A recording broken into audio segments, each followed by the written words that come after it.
시청자 여러분 안녕하십니까? 뉴스9 윤종호입니다. 윤석열 대통령 탄핵 심판과 관련해 하나의 전환점이 생겼습니다. 지지부진 언제 될지 모르겠다 이런 말들만 많았는데 헌법재판소가 다음 주 월요일 한덕수 전 대통령 권한대행에 대한 탄핵 심판 사건 선고부터 먼저 하겠다고 밝혔습니다. 변론이 끝난 지 한 달 만인데 한 대행에 대한 선고 결과를 보면 윤 대통령 사건에 대한 헌법재판관들의 생각을 엿볼 수가 있습니다. 그리고 윤 대통령 건을 결론 내기 위해 하나의 절차를 밟는다는 분석도 있습니다. 윤 대통령 선고 기일은 아직 밝히진 않았습니다만 다음 주 금요일 28일설이 유력합니다. 월요일은 한 대행, 수요일은 이재명 민주당 대표 선거법 항소심 선고가 있어 다음 한 주가 대한민국의 운명을 가를 중대한 시기가 될 수도 있습니다. 어떤 결론을 낼지는 아무도 모릅니다만 법률과 양심에 따른 공명정대한 결과가 있기를 바라봅니다. 오늘 첫 소식 윤수영 기자가 보도합니다. 헌법재판소는 오늘 오후 기자단 공지를 통해 다음 주 월요일 오전 10시에 한덕수 국무총리 탄핵 심판을 선고한다고 밝혔습니다. 탄핵 소추안이 가결된 지 87일 만입니다.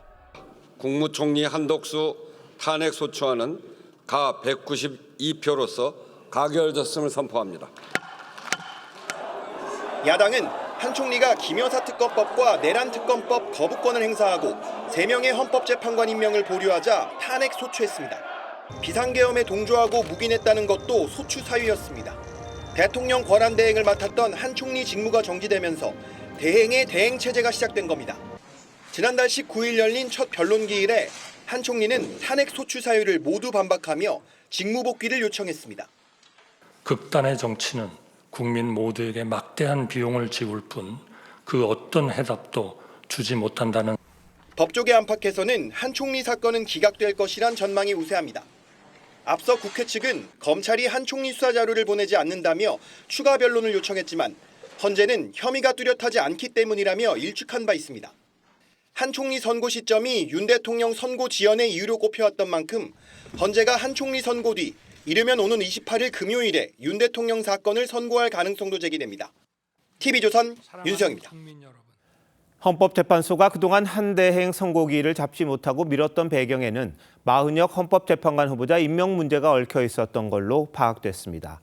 최근 평의에서 이 문제를 두고 윤 대통령 탄핵 선고기일과 연관시켜 논의한 적도 있었다는데 한 대행 탄핵에 대해서는 이미 평결을 마친 만큼 먼저 선고하는 쪽으로 최종 정리했다고 합니다. 오늘 평의에서 어떤 일이 있었던 건지 한송원 기자가 단독 취재했습니다. 헌법재판소는 지난달 19일 한덕수 총리에 대한 탄핵 심판을 단 한 차례 변론 뒤 종결했습니다. 이상으로 변론을 종결하고 선고기일은 재판부 평의를 거쳐 정해지면 양측에 통지해 드리도록 하겠습니다. 그리고 평의 과정을 거쳐 이미 지난달 선고 전 마지막 단계인 평결을 마무리하고 결정문 작성에 들어간 것으로 전해졌습니다.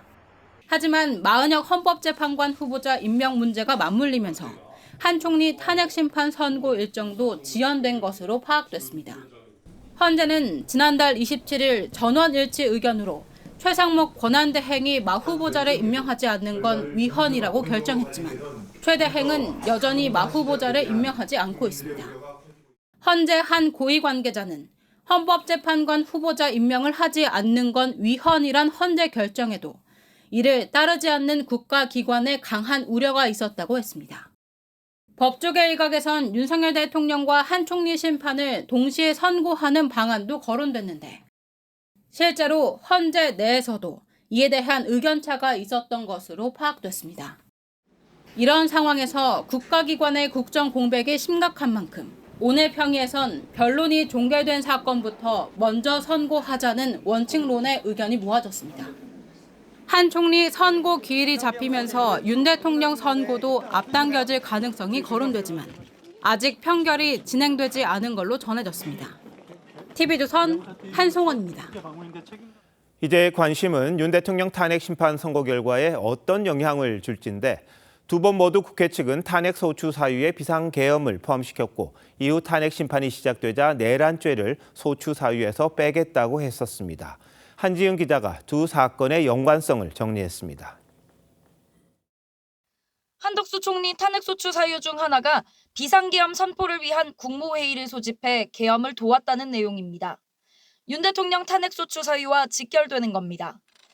비상계엄 선포 전 국무회의 요건을 충족했는지 여부가 윤 대통령 사건 주요 쟁점 중 하나인데 헌재가 오는 24일 한 총리 선고에서 이 부분에 대한 판단을 내릴 걸로 보입니다. 대통령이 다시 생각하시도록 최선을 다해 설득하였으며 군 동원에도 일체 관여한 사실이 없음을. 윤 대통령 측이 문제 삼은 수사기록 증거 능력에 대한 판단도 주목할 점입니다.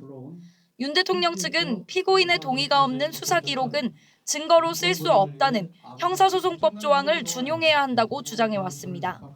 2020년 형사소송법의 개정으로 검사가 작성한 피의자 신문조서조차 당사자가 부인하면 법정에서 증거로 사용할 수 없습니다.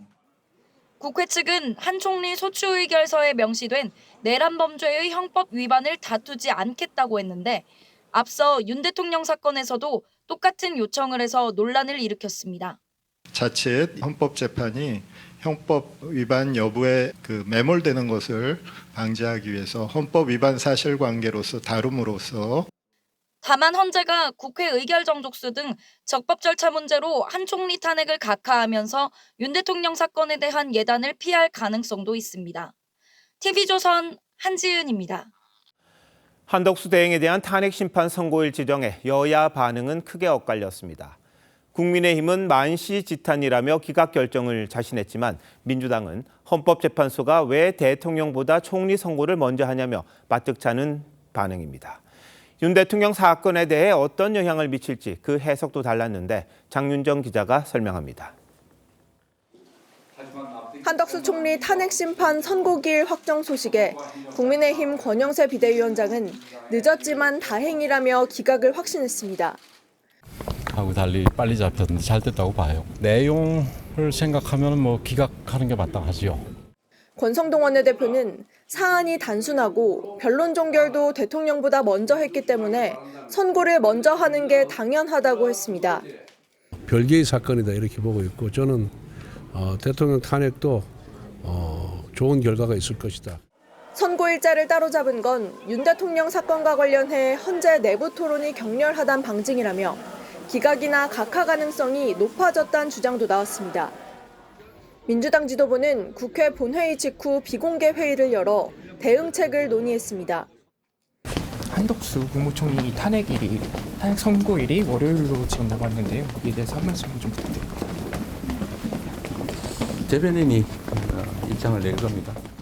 민주당은 헌재가 선입선출 원칙을 어겨가며 납득하기 어려운 결정을 했다며 정치적 주장에 흔들리고 있다는 의구심이 커진다고 했습니다. 강한 유감을 표하며 윤석열에 대한 선고 기일을 지체 없이 결정해 파면해 주기를 바랍니다. 야당 내부에서는 윤 대통령 탄핵을 기각할 거면 한 총리 선고를 굳이 먼저 할 이유가 있냐며 대통령 탄핵 인용을 더욱 확신하게 됐다는 기류도 있습니다. TV조선 장윤정입니다.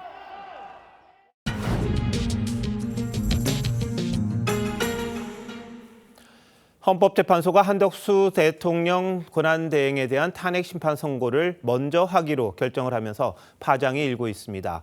윤 대통령 선고 결과에 어떤 영향을 미칠지가 가장 큰 관심이겠죠. 사회부 법조팀 정준영 기자와 더 얘기 나눠보도록 하겠습니다. 정 기자, 윤 대통령 사건을 가장 먼저 하겠다고 헌법재판소가 이야기했지 않습니까? 그런데 왜 총리 선고부터 먼저 하는 거죠? 그거는 국정 1, 2인자의 공백 사태가 100일 가까이 지속되는 것에 대해 비판 여론이 커지자 헌재가 원칙을 꺾었다는 평가가 나오고 있습니다.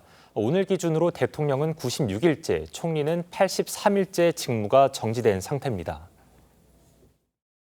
탄핵 심판 사건 중 대통령 탄핵 심판 사건을 최우선으로 처리한다는 방침은 그대로 유지한다. 네, 이런 원칙을 세우긴 했지만 다음 달 2일 트럼프 미 대통령이 한국 등을 겨냥한 대대적인 관세 전쟁을 예고한 상황에서 미국 통인 한 총리 복귀가 시급하다는 인식에 재판관들이 공감한 걸로 보입니다. 네, 한 총리 선고에 대한 것보다 더 궁금한 거, 윤 대통령 선고에는 어떤 영향을 줄지인데, 자, 어떻게 보고 있습니까? 민주당이 보인 반응을 보면 간접적으로 판단이 가능하다고 보입니다. 헌재 발표 직후에 민주당은 국민을 불안하게 만드는 헌재 결정에 대해 깊은 유감을 표한다고 했는데 헌재 분위기가 윤 대통령에게 유리하게 흘러간다는 야당의 판단이 담긴 걸로 보입니다. 아, 그렇군요. 그런데 한 총리 선고하고 윤 대통령 선고 뭘 먼저 할지 헌재 내부에서 격론이 벌어졌다 이런 분석도 있죠. 그건 윤 대통령 선고가 늦어지면서 그런 관측이 커진 게 사실입니다. 특히 국회 측이 두 사건 탄핵 사유에서 내란죄의 성립 여부를 다투지 않겠다고 했는데 이걸 두고 재판관들끼리 치열한 논쟁을 벌이느라 윤 대통령 선고가 늦어진다는 관측도 있습니다. 아니 내란죄 가장 중심인데 그걸 처리해도 뭐 할 게 없잖아요. 사법 시험은 대상 안 되면 할 게 없는 거예요. 자, 그런데 일단 한 총리 탄핵 심판 결과에 대해서도 좀 궁금하긴 합니다. 어떻게 예상하죠? 법조계에서는 한 총리 탄핵 심판은 기각될 거란 전망이 적지 않습니다. 앞서 한 총리 탄핵 변론에서 문영배 권한대행은 한 총리의 혐의가 뚜렷하지 않다는 투로 말하기도 했습니다. 기록을 보낸 사람은 혐의가 뚜렷하기 때문에 보냈고 보내주지 않은 사람은 혐의가 없거나 민주당이 불안해질 수밖에 없는 이유입니다. 아, 그렇군요. 자, 그렇다고 해도 뭐 두 재판 결과가 서로 일치할 거다 이렇게 보기도 좀 성급한 것 아닙니까? 네, 법조계 일각에서는 재판관들 사이에 비상계엄이 대통령직을 파면할 만큼 중대한 불법인지에 대해 의견이 일치하지 않았다고 보고 있습니다. 이런 상황에서 국정 안정을 위해 결론에 일치가 난 한 총리 사건을 먼저 선고하기로 한 거란 분석입니다. 자, 그런데 한 총리가 뭐 복귀할 때를 전제로 하긴 합니다만 최상목 권한대행이 헌법재판관도 임명을 했고 특검법이라든지 이런 것에 대해서 거부권도 행사했잖아요. 그 법적 효력은 그대로 유지가 됩니까? 일각에선 한 총리가 복귀를 하면 최상목 권한대행의 지위가 무효로 되면서 최 대행의 결정이 법적 효력을 상실한다는 주장도 있긴 합니다. 하지만 그럴 가능성은 거의 없다는 게 법조계의 전망입니다. 더 이상 권한대행이 아니게 되었다고 해서 이 권한대행으로 적법하게 행사하는 게 무효가 되거나 이런 거는 아니죠. 헌재가 한 총리 선고를 하면서 이 문제에 대해 별도의 언급을 할 거란 관측도 있습니다. 네, 뭐 다음 주 월요일인데 많은 사람들이 좀 지켜보겠군요. 기자 잘 들었습니다.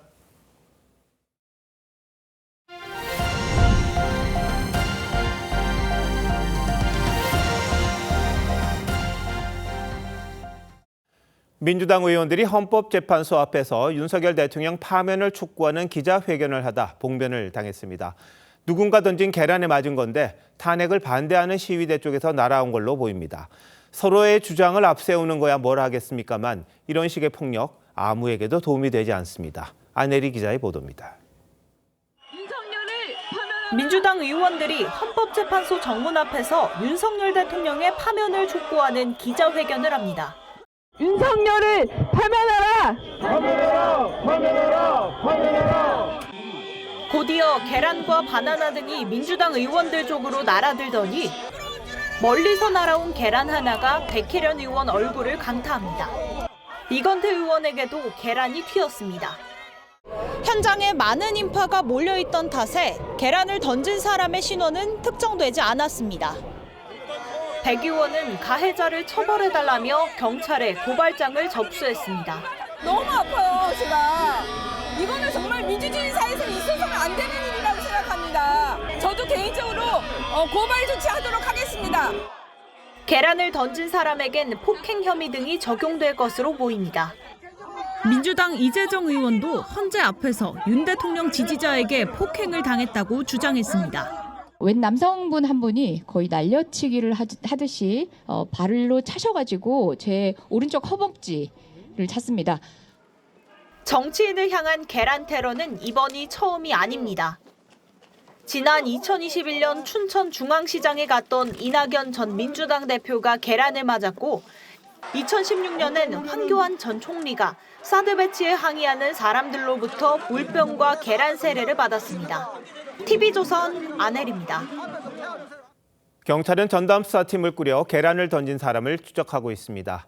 헌재 정문 앞에 몰려있던 1인 시위자들도 대부분 강제로 해산시켰는데 김예나 기자가 보도합니다. 민주당 의원들이 계란 봉변을 당한 곳 바로 옆에선 국민의힘 의원들이 시위를 하고 있었습니다. 손피켓을 들고 서 있던 추경호 의원은 탄핵 찬성 측으로부터 사진을 찍히기도 했습니다. 계란 공범 지금 여기 와 있네. 경찰은 계란 투척 사태 직후 헌법재판소 앞에 몰려있던 1인 시위자 50여 명을 강제로 해산시켰습니다.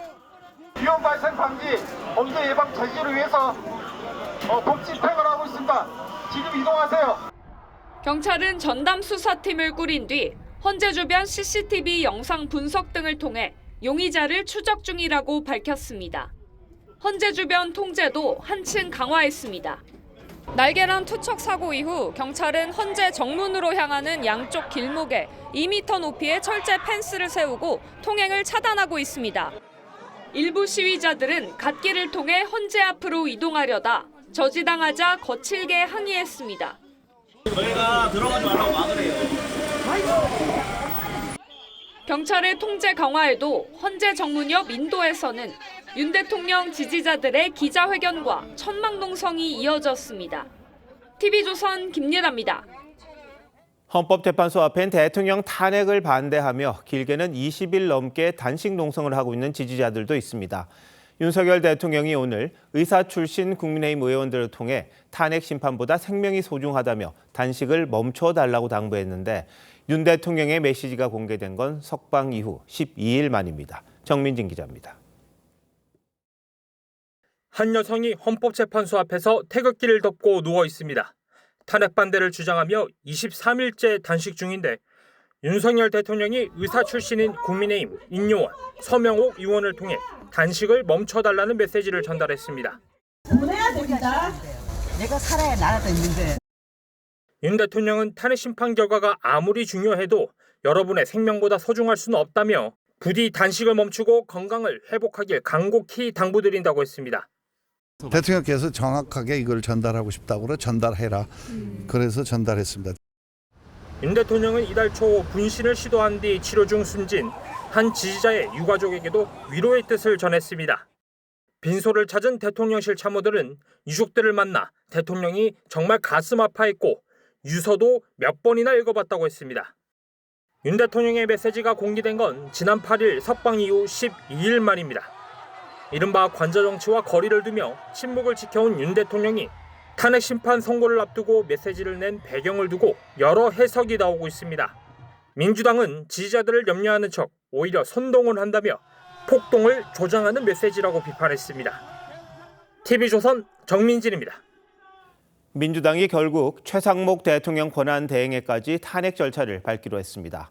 탄핵 소추안이 발의되면 윤석열 정부 출범 이후 30번째 탄핵 시도가 됩니다. 그런데 첫 단추부터 어그러졌습니다. 한덕수 대통령 권한대행에 대한 탄핵 심판 선고가 곧바로 발표되면서 하나마나한 일이 됐습니다. 이게 무슨 얘기인지 전정원 기자가 설명합니다. 당내 찬반 의견이 팽팽하게 맞선 상황에서 민주당 지도부의 선택은 결국 탄핵이었습니다. 저희는 최상목과 관련해서 이러한 헌법 위배 사항을 더 이상 묵과하지 않고 탄핵 절차를 개시할 것으로 결정을 했습니다.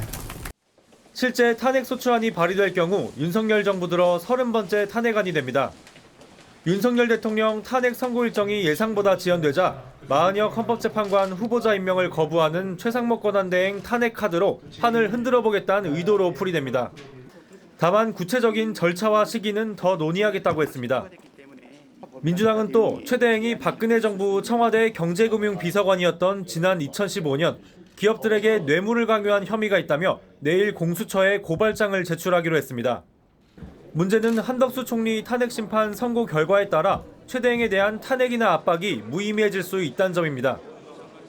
당내에선 강경 목소리에 휘둘리다 스텝이 꼬였다는 지적이 나왔습니다. 민주당 한 중진 의원은 때를 놓쳤다고 했고 재선 의원 역시 최 권한대행 탄핵 결정은 참았어야 했다고 했습니다. 이게 명백한 그 탄핵 사유가 된다고 보지만 이게 뭐 민주당이 유리할 것도 없고 좀 유보해두고 있는 게 좋지 않겠나. 민주당은 실익이 없더라도 원칙엔 변함이 없다며 헌법을 무시한 최 대행 탄핵 절차는 계속 진행될 것이라고 했습니다. TV조선 전정원입니다.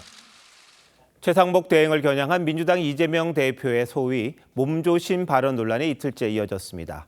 당내에선 최 대행의 직무유기가 오죽 심했으면 그랬겠냐는 옹호와 함께 부적절했다는 목소리가 동시에 나왔습니다. 국민의힘은 이 대표야말로 협박죄 체포 1순위 아니냐며 법적 조치를 거론했습니다. 신경희 기자입니다. 어제 저녁 민주당 공식 SNS에 올라온 영상입니다. 몸조심하기 바랍니다. 이재명 대표가 어제 오전 최상목 권한대행을 향해 몸조심하라는 발언을 한 직후 하루 종일 논란이 이어졌는데도 오후 6시 넘어 영상을 게시한 겁니다. 친명계는 최 대행이 마은혁 헌법재판관 후보자를 임명하지 않아 비판받을만 했다며 지원 사격에 나섰습니다. 최상목 권한대행한테 사실 좀 강한 경고를 날린 거라고 봐주시면 좋을 것 같습니다. 반면 쓴소리도 나왔습니다. 친명계좌장인 정성호 의원은 국민적 분노를 이 대표가 대신한 게 아닌가 한다면서도 썩 듣기 좋은 말은 아닌 것 같다고 했습니다. 박지원 의원도 부적절했다고 평가했습니다. 국민의힘은 구체적 폭력 행위를 고무했다며 법적 조치를 검토 중입니다. 검토해 볼 생각이에요. 야당 전체가 정치적으로 집단 가학 행태를 보인다는 지적도 나왔습니다. 탄핵만으로는 분이 안 풀렸는지 테러 사주까지 하고 있습니다. 정치 집단의 가학적 행태가 극에 달했습니다. 민주당의 이념은 잘사니즘이 아니라 사디즘입니다. 이 대표에 대한 국회 윤리위제소 여부에 대해선 상식선에서 국민이 평가할 것이라며 유보적 입장을 보였습니다. TV조선 신경입니다.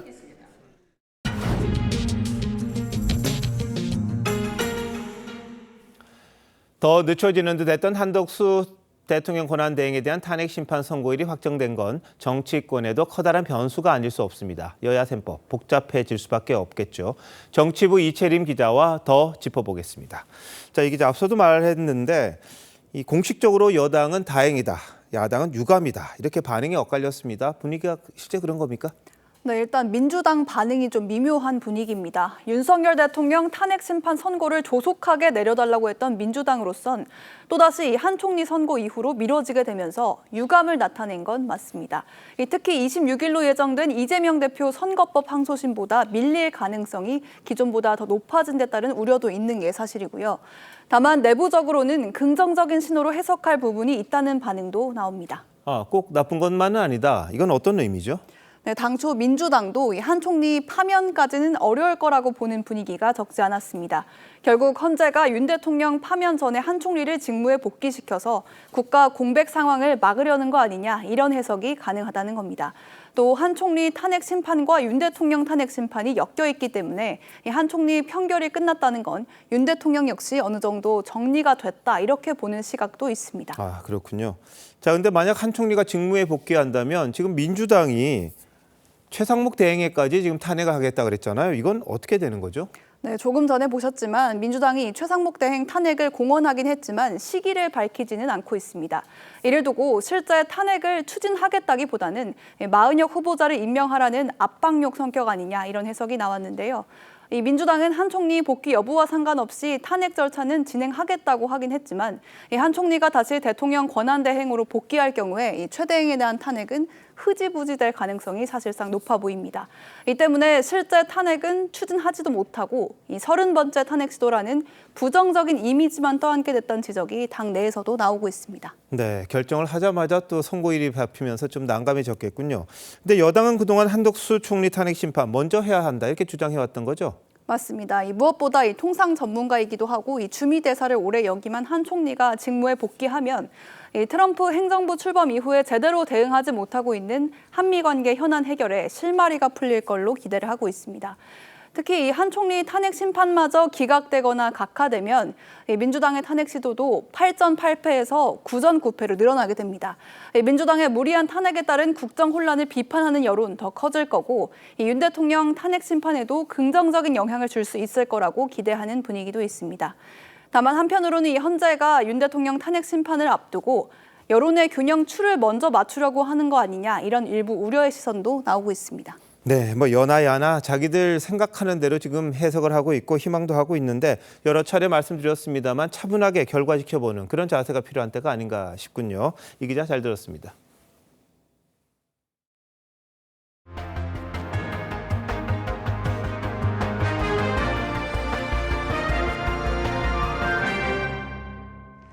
이처럼 극심한 대치 정국 속에서 여야가 오늘 역사적인 합의를 이뤄냈습니다. 지난 18년 동안 손대지 못했던 국민연금 개혁안이 국회 본회의를 통과했습니다. 더 내고 더 받는 내용을 합의한 거고 근본적인 구조개혁안 합의는 추후 과제로 남아 있습니다. 하지만 재정 건전성을 높이고 미래 세대 부담을 줄일 수 있는 첫 단추를 꿰는 건 의미 있는 진전이란 평가입니다. 먼저 이태희 기자입니다. 국민연금법 개정안이 찬성 193표, 반대 40표, 기권 44표로 본회의를 통과했습니다. 2007년 이후 18년 만이자 1988년 국민연금 도입 후 세 번째 연금 개혁입니다. 가결되었음을 선포합니다. 오늘 본회의는 역사적으로 큰 의미가 있습니다. 여야 지도부는 오전 국회의장이 주재한 회동에서 최종 합의안에 서명했습니다. 자, 박수 한번 쳐야지 그래도. 이번 개혁의 핵심은 내는 돈인 보험료율을 현행 9%에서 13%로, 받는 돈인 소득 대체율은 40%에서 43%로 올리는 겁니다. 출산과 육아, 군복무 등으로 보험료를 납입하지 못할 경우 가입 기간을 인정해주는 크레딧 제도도 확대하기로 했습니다.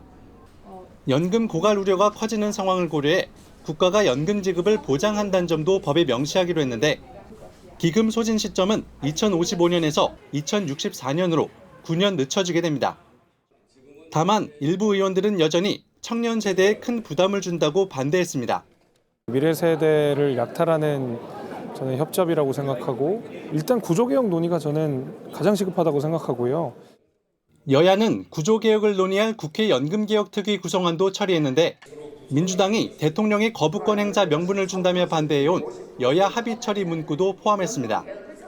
김건희 여사 상설특검안은 야당 주도로 본회의를 통과했는데 국민의힘에선 친한동훈계인 한지아 의원만 찬성표를 던졌습니다. TV조선 이태희입니다. 보신 것처럼 여야가 연금개혁안에 합의하면서 18년 만에 국민연금 제도가 바뀌게 됩니다. 당장 보험료는 얼마나 내야 하는지, 남은 과제는 뭐가 있는지 김주영 기자와 따져보겠습니다.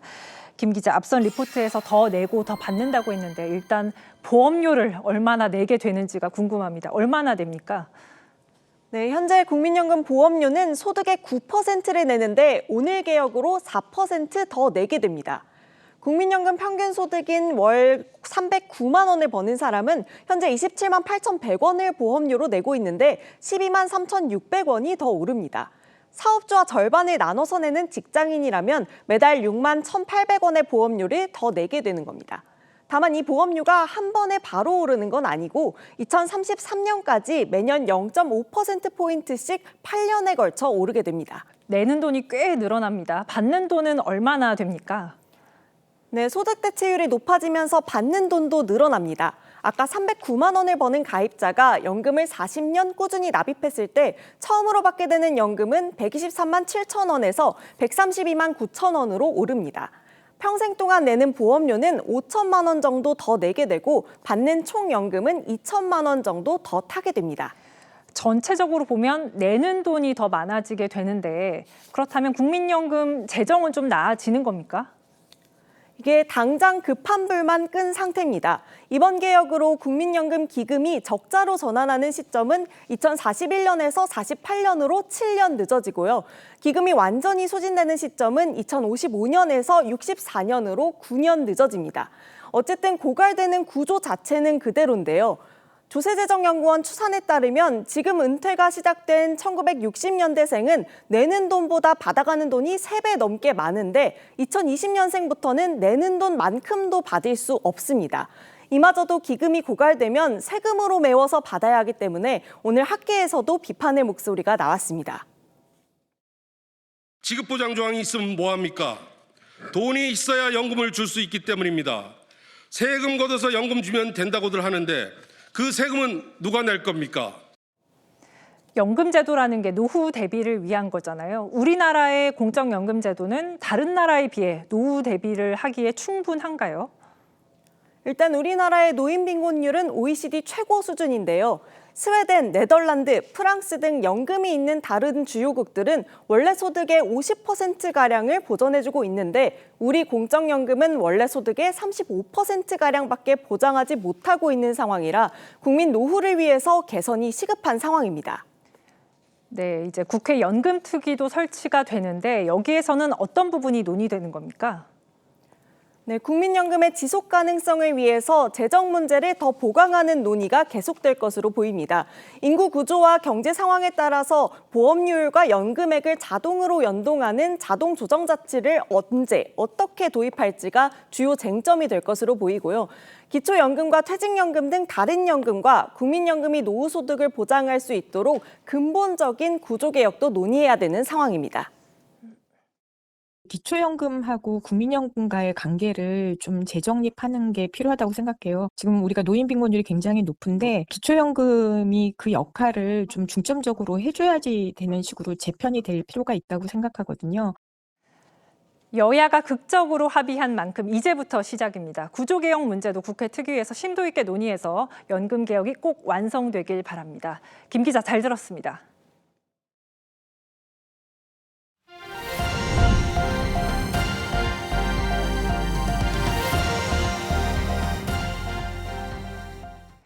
내란 공범 혐의로 기소된 조지호 경찰청장 등 전현직 경찰 간부들의 첫 재판이 열렸습니다.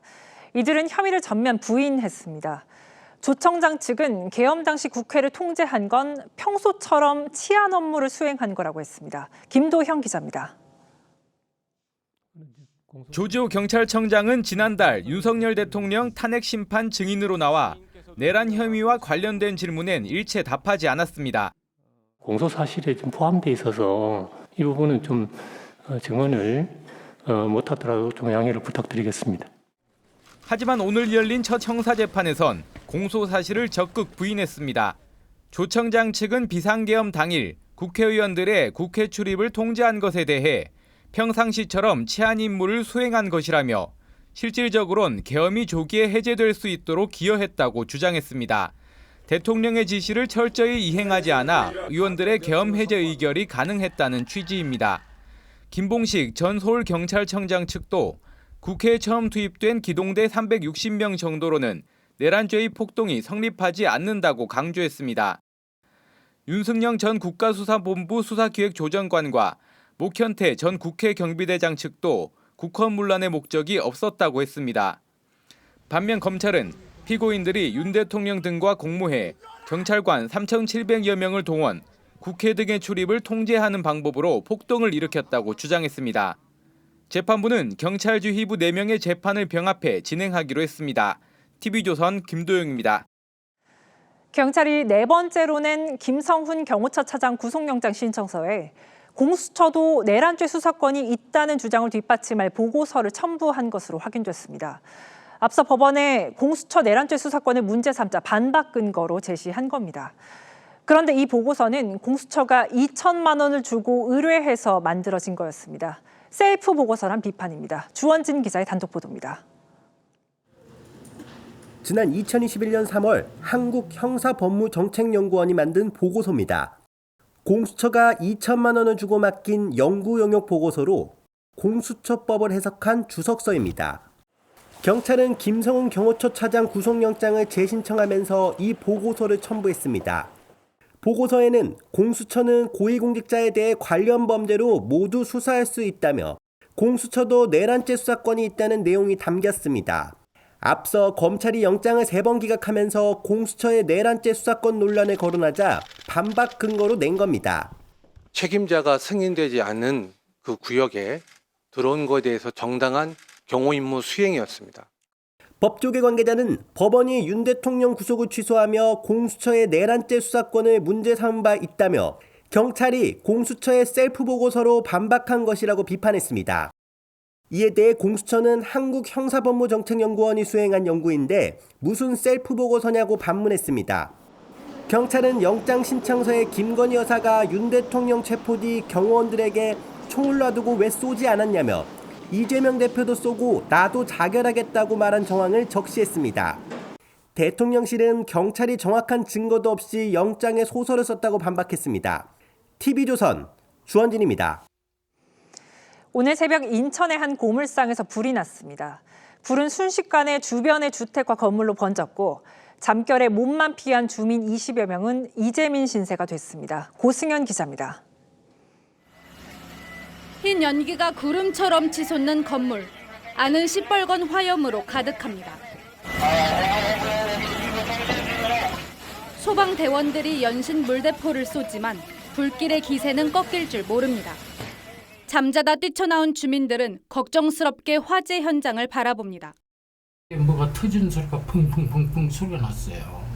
그래가지고 거기에 사는 사람들은 전부 다 대피해가지고 바깥으로. 불길은 1시간여 만에 잡혔습니다. 하지만 불이 시작된 고물상은 앙상한 뼈대만 남았고 인근 상가 건물과 주택도 잿더미가 됐습니다. 고물상 인근 주택입니다. 벽은 새카맣게 그을었고 집안 곳곳에 있던 물건들은 형체를 알아보기 힘들 정도입니다. 새벽 시간 잠을 자고 있던 주민들은 삽시간에 번진 불길에 황급히 몸만 빠져나왔습니다. 하루아침에 집을 잃은 26명은 인근 숙박시설과 경로당에서 지내게 됐습니다. 옷도 하나도 못 가지고 나고 다 타버리고 이제 사람이 산 것만 해도 기적인 것 같아요. 불이 난 고물상 주인은 여러 전기 제품을 충전해둔 상태로 밤 9시 30분쯤 퇴근했다고 밝혔습니다.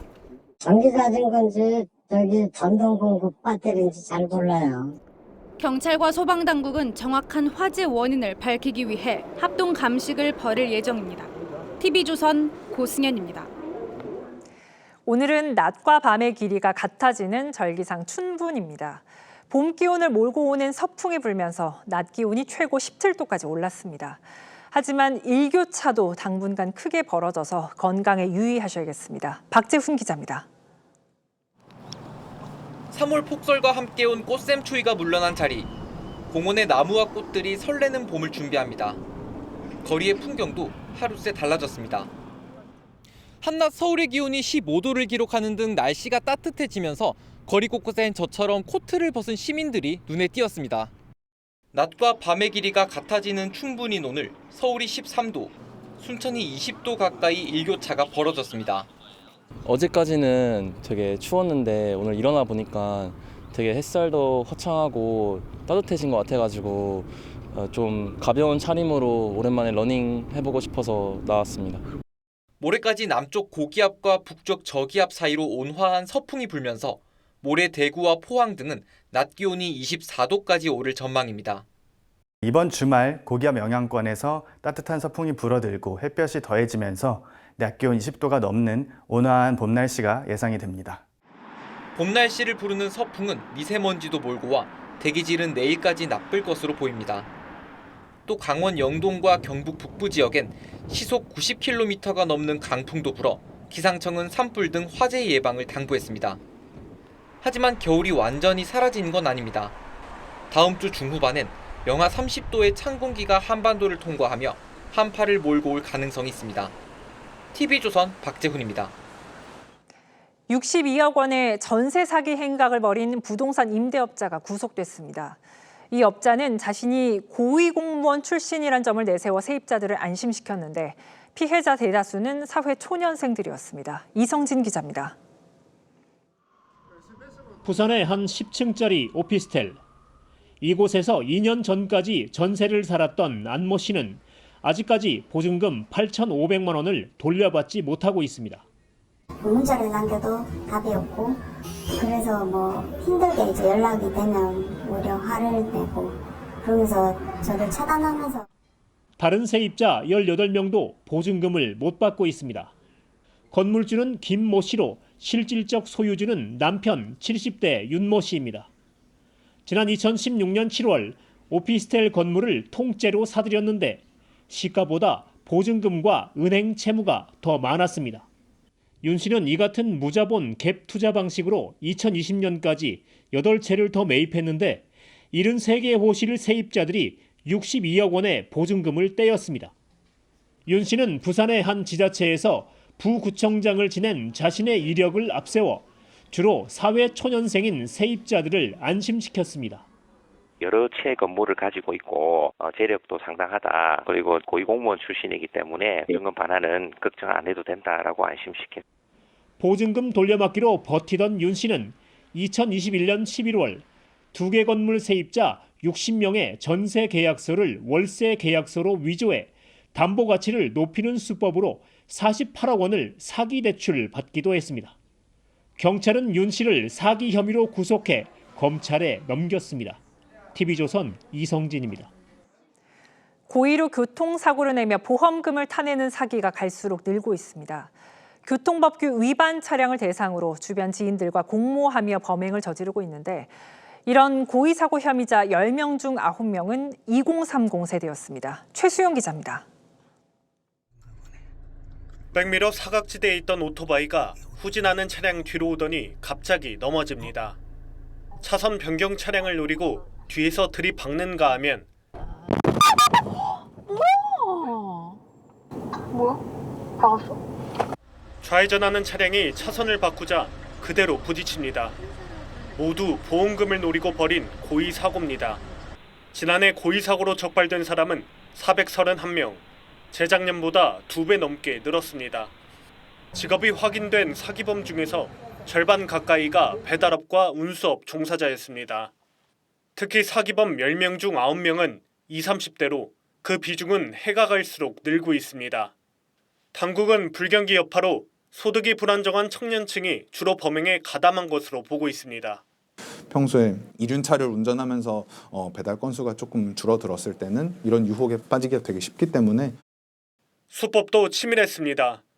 대부분이 친구, 가족 등과 함께 가해자와 피해자로 역할을 나눠 사전에 고의 사고를 공모했습니다. 온라인에서 공모자를 찾기도 합니다. 지난해 9월 올라온 이 인터넷 게시글엔 5대5 쌍방과실로 고의 사고를 내 보험금을 타낼 공모자를 구하는 내용이 담겨 있습니다. 금감원은 고의 사고가 의심될 땐 합의하지 말고 블랙박스 등 증거 자료부터 확보하라고 당부했습니다. TV조선 최수영입니다. 정치 브로커 명태균 씨 의혹을 수사 중인 서울중앙지검이 오세훈 서울시장의 집무실과 공관을 압수수색했습니다. 오 시장의 핸드폰 등을 확보한 검찰은 조만간 오 시장을 소환해 조사할 예정입니다. 오 시장은 바라던 바라며 수사에 적극 협조해 근거 없는 의혹을 씻어내겠다고 했습니다. 윤재민 기자입니다. 한남동에 있는 오세훈 서울시장 공관입니다. 대문이 열리고 압수수색을 마친 검찰 승합 차량이 빠져나옵니다. 검찰은 오전 9시부터 오 시장 공관과 서울시청 내 집무실 등을 압수수색했습니다.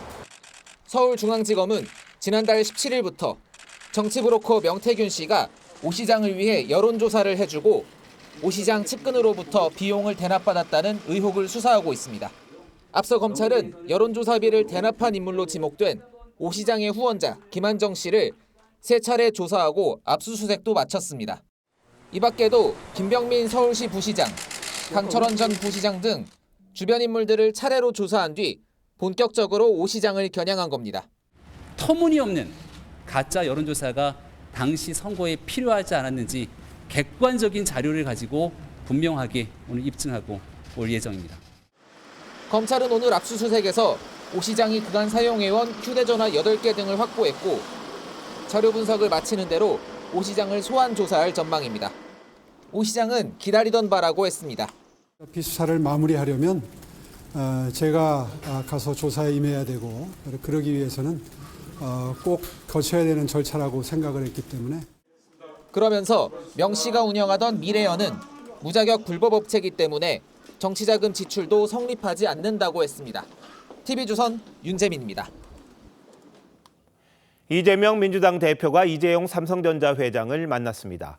잠시 주춤했던 조기 대선을 의식한 움직임으로 이 대표는 기업의 중요성을 이 자리에서 강조했습니다.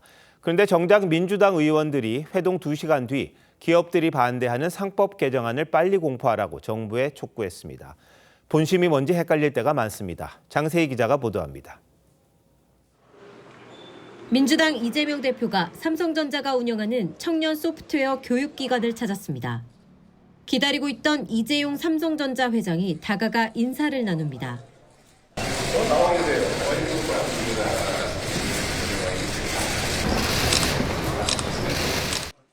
두 사람이 만난 건 4년 전 비공개 식사 자리 이후 처음입니다. 청년을 화두로 진행된 회동에서 이 대표는 기업 경쟁력을 강조했습니다. 여기 방문해 주신 점 정말 감사하게 느끼고 아마 기를 많이 받을 것 같습니다. 기업이 잘 돼야 나라가 잘 되고 삼성이 잘 살아야 삼성에 투자한 사람들도 잘 삽니다. 두 사람은 미 트럼프 행정부의 통상정책 변화에 대응하기 위해 정부와 기업이 더 긴밀하게 협력하고 공공외교를 강화해야 한다는데 공감대를 형성한 걸로 알려졌습니다. 하지만 관심을 모았던 반도체 분야 52시간 예외 적용을 담은 반도체 특별법이나 상법 개정안 관련 언급은 없었습니다. 오히려 회동 약 2시간 뒤 민주당 의원들은 최상목 권한대행에게 야당 주도로 국회를 통과한 상법 개정안 즉시 공포를 촉구하는 기자회견을 열었습니다. 투자자들의 신뢰를 회복하기 위해 할 수 있는 것은 다 해야 합니다. 이 상법 개정안을 즉시 공포하여 주시기 바랍니다. 기업 등 경제계는 주주 충실 의무를 확대하는 내용의 상법 개정안이 도전적 투자 결정을 어렵게 해 기업 혁신 의지를 꺾는다며 반대하고 있습니다. TV조선 장세희입니다. 가자 지구에 2달간 이어졌던 짧은 평화가 깨졌습니다. 이스라엘이 가자 지구에 대대적 공습을 가한 데 이어서 지상군 작전도 재개했습니다. 사망자만 수백 명이 발생하면서 가자 지구는 다시 생지옥으로 변했습니다. 변지영 기자입니다. 폭격당한 도시 곳곳에 시커먼 연기가 피어오릅니다. 건물들은 뼈대만 앙상하게 남았습니다.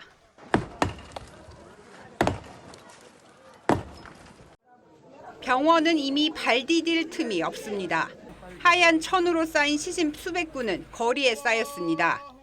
كانوا في الخيمة قاعدين في خيمة مرة واحدة نزل عليهم الصاروخ استشهد هو وأمه راحوا سابوني 이스라엘이 공습을 재개한 건 하마스가 휴전 협상을 거부하고 있다는 이유입니다. 탱크를 앞세운 지상군까지 투입했고 이틀 새 사망자만 590여 명으로 집계됐습니다. 지난 2일 1단계 휴전이 끝난 이후 이스라엘은 양측의 인질을 추가로 석방하는 휴전 1단계 연장을 주장했습니다. 반면 하마스는 이스라엘군 완전 철수 등을 전제로 한 2단계 휴전으로 넘어가야 한다며 공전을 거듭했고 결국 이스라엘이 선제 타격한 겁니다. בקרוב יתחיל שוב פינוי האוכלוסייה מאזורי הקרבות. אם לא ישוחררו כל החטופים הישראלים והחמאס לא יסולק מעזה, ישראל תפעל בעוצמות שעוד לא הכרתם. 일각에선 전쟁을 통해 정치적 입지를 다지려는 네타냐후 총리의 욕심이 이번 공습의 이유라는 분석도 나오고 있습니다. 이스라엘에선 휴전을 촉구하는 대규모 시위가 이어졌습니다. TV조선 변재영입니다. 2년 연속 1000만 관중에 도전하는 프로야구가 모레 개막합니다.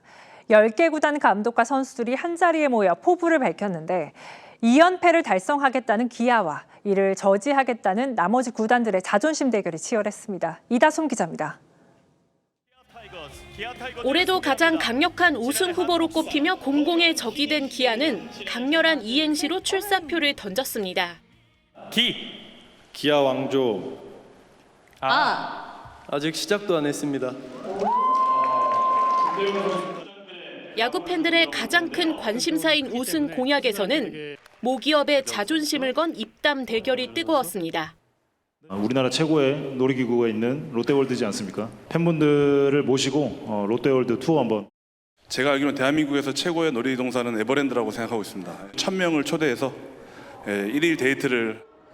지난해 역대 최초 1000만 관중을 돌파한 프로야구는 올해 시범 경기부터 평균 관중 7,600명을 기록하며 흥행 대박을 예고했습니다. 개막전 예매에는 야구팬 20만 명이 몰리며 뜨거운 열정을 뽐냈습니다.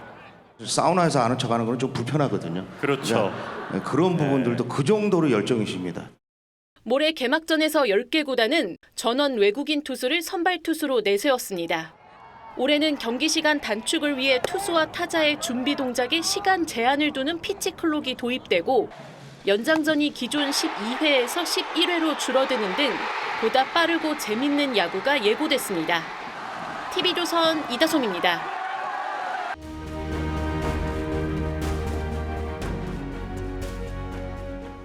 흐려졌을까?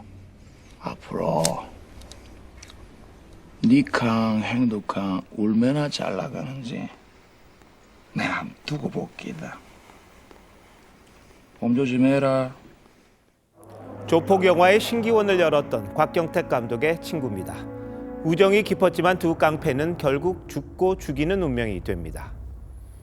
정치가를 조폭에 비유하는 게 좀 그렇습니다만 한 가지 점에서는 닮았습니다.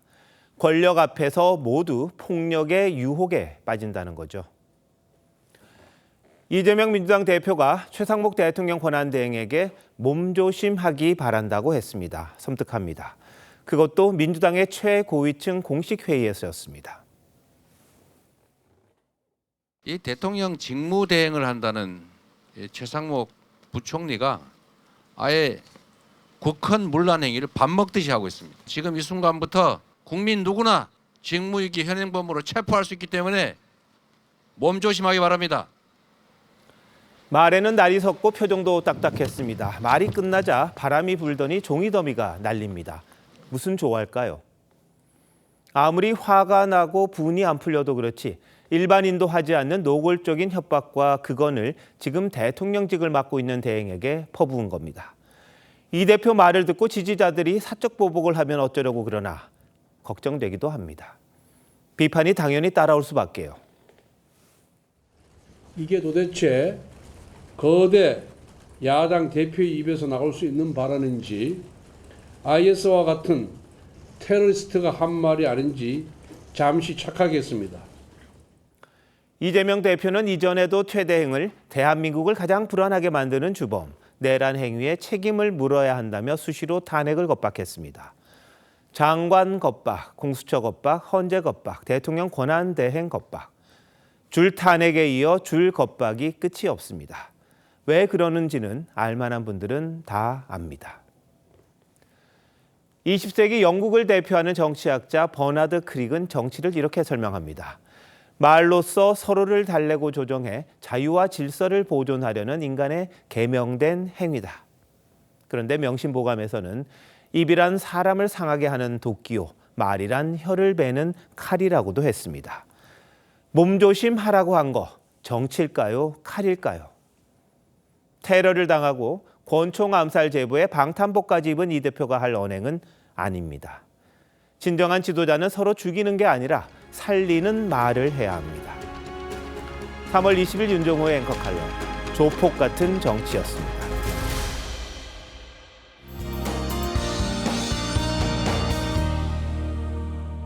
내일은 오늘보다도 기온이 올라 더 포근해지겠습니다. 한낮에 서울이 18도, 경주 등 22도로 4월 하순에 해당하는 기온 보이겠습니다. 내일도 탁한 대기 상황이 이어집니다. 서쪽 지역은 종일 초미세먼지 농도 나쁨 수준 보이겠고요. 영남 지역은 오전까지 공기질이 좋지 못하겠습니다. 동해안은 강풍주의보가, 일부 경남 지역과 울산에는 건조주의보가 내려졌는데요. 산불 등 각종 화재 예방에 유의하셔야겠습니다. 내일 전국 하늘 대체로 맑은 가운데 새벽부터 아침 사이 중부 서해안에 짙은 안개가 끼겠고요. 내일도 크게 나는 일교차는 조심하셔야겠습니다. 남부지방은 낮 동안 20도를 웃도는 곳들이 많겠습니다. 다가오는 일요일에는 서울의 낮 기온도 21도까지 오를 전망이고요. 다음 주 화요일까지는 대체로 맑은 날씨가 이어지겠습니다. 날씨였습니다. 3월 20일 목요일 뉴스9 마칩니다. 시청해주신 여러분 고맙습니다.